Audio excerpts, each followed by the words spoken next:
ஒரு நிமிஷம் கேளுங்க. 60 வயசு ஆச்சு, 70 வயசு ஆச்சு, 80 ஆச்சு, 90 ஆச்சு. உங்களை எப்படி உலகம் நடத்தும் அப்படின்னு ஒரு சின்ன பார்வையில் நாம் பார்த்தது, நாம் பலர் சந்திக்கிறப்ப கிடைக்கிற அனுபவம், படித்தது செய்தியை, இது வாட்ஸ்அப்பில் வந்தது. இதை வச்சு இந்த வீடியோ நீங்கள் பார்த்துட்டு இருக்கிறது Krupa vibes YouTube channel, KRUPAVIBES. Retire ஆகிடுறீங்க 58, சில இதில் 60.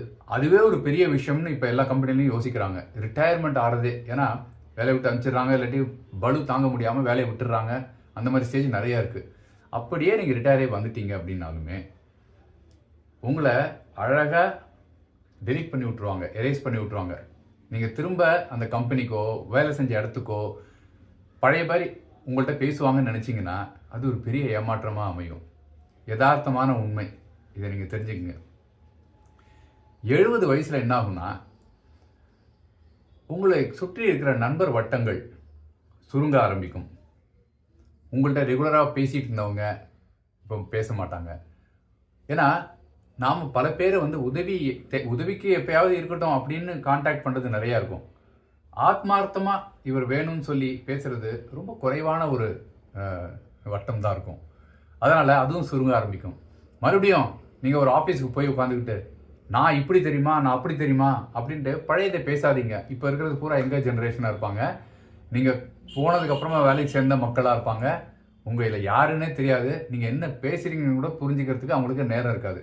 இது அவங்கள சொல்லியும் தப்பு இல்லை, நாமும் அப்படி தான் இருந்திருப்போம். சரி, 80 என்ன ஆகும்?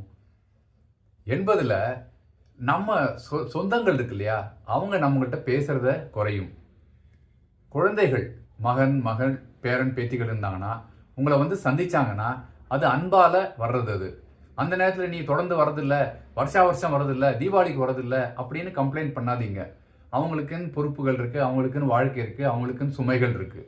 அதை நீங்கள் ஏற்றுக்கிற மனப்பக்குவம் வரணும். 90களில் பார்த்தீங்கன்னா உங்கள் கூட இருந்தவங்க, உங்களை சுற்றி இருந்தவங்க பல பேர் இந்த உலகத்தை விட்டு போயிருப்பாங்க. ஸோ உலகம் வந்து உங்களை எலிமினேட் பண்ணுறதுக்கான ஒரு நேரம். அப்போ எங்கே தான் இருக்கும் அப்படின்றீங்களா? எனக்கு தெரிஞ்சு ஃபேஸ்புக்கில் மட்டும்தாங்க தானாக அது ரிமூவ் ஆகிறதில்ல.